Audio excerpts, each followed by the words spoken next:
بسم اللہ الرحمن الرحیم۔ السلام علیکم ساتھیوں، آج کی کہانی کا نام ہے 3 آدمیوں کا قصہ۔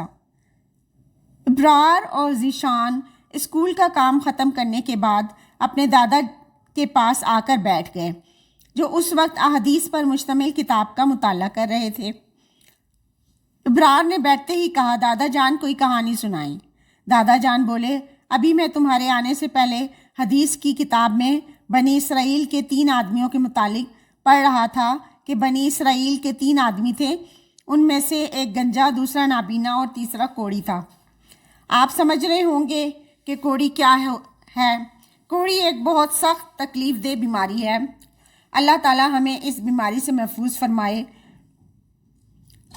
ان تینوں کے پاس باری باری اللہ تعالیٰ کے حکم سے ایک فرشتہ آیا اور ان سے ان کی خواہش کے متعلق پوچھا۔ پہلے وہ گنجے شخص کے پاس آیا اور پوچھا کہ تیری کیا خواہش ہے؟ میں دعا کروں گا اور اللہ تعالیٰ کے حکم سے تیری خواہش پوری ہوگی۔ وہ بولا، میرے سر پر بال آ جائیں تاکہ لوگ مجھ سے نفرت نہ کریں۔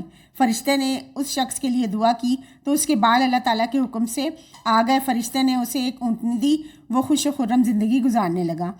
پھر فرشتہ اس شخص کے پاس گیا جو نابینا تھا، اس سے بھی فرشتے نے اس کی خواہش کے متعلق پوچھا۔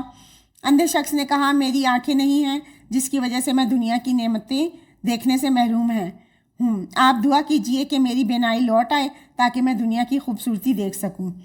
فرشتے نے اس کے لیے دعا کی تو اس کی آنکھیں ٹھیک ہو گئیں۔ اللہ تعالیٰ کے حکم سے فرشتے نے اسے ایک بکری دی اور چلا گیا۔ پھر تیسرے شخص کے پاس گیا جو نہایت غریب تھا، اس سے بھی اس کی خواہش پوچھی تو اس نے کہا، میرے لیے دعا کریں کہ میرا جسم ٹھیک ہو جائے۔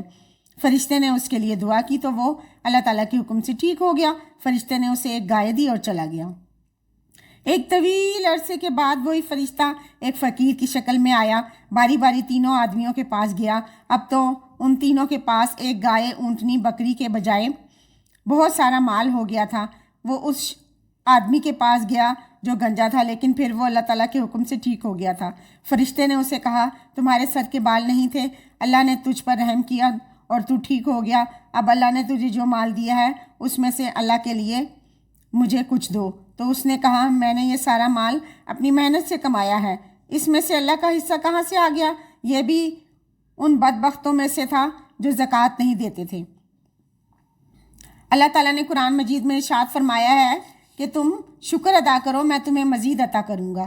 یعنی اللہ کا حصہ نکالنے سے مال کم نہیں ہو جاتا، زکوٰۃ نکالنے سے اللہ تعالیٰ مال میں اضافہ کر دیتا ہے۔ اسی طرح وہ فرشتہ فقیر کا بھیس بدل کر اس آدمی کے پاس گیا جو کوڑی کے مرض میں مبتلا تھا، لیکن اللہ کے حکم سے ٹھیک ہو گیا تھا، اور اس سے بھی اللہ کے لیے کچھ حصہ طلب کیا تو اس نے بھی یہی جواب دیا، تو اللہ تعالیٰ نے ان دونوں کو پہلے جیسا بنا دیا۔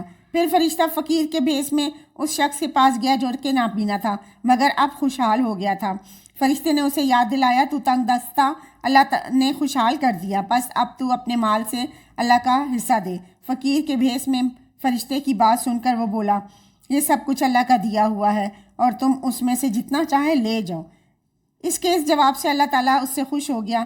فرشتہ جو فقیر کے روپ میں تھا وہ بولا، میں تو اللہ تعالیٰ کی طرف سے تیری آزمائش کے لیے آیا تھا اور اس آزمائش میں تو کامیاب ہو گیا اور تیرے دونوں ساتھی ناکام ہوئے۔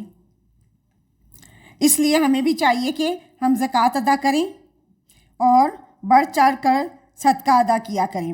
صدقہ کرنے سے مال کم نہیں ہوتا بلکہ اللہ تعالیٰ صدقہ دینے والے کے مال میں اضافہ کر دیتا ہے۔ صدقہ اللہ تعالیٰ کے غصے سے بچاتا ہے۔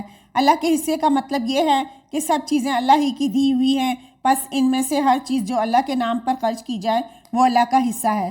ذیشان اور ابرار نے جب یہ باتیں سنی تو بولے کہ دادا جان، پھر تو ہمیں بھی ہر مہینے اپنی جیب خرچ سے کچھ پیسے بچا کر رکھنے چاہیے تاکہ اللہ کا حصہ دیا کریں گے انشاءاللہ۔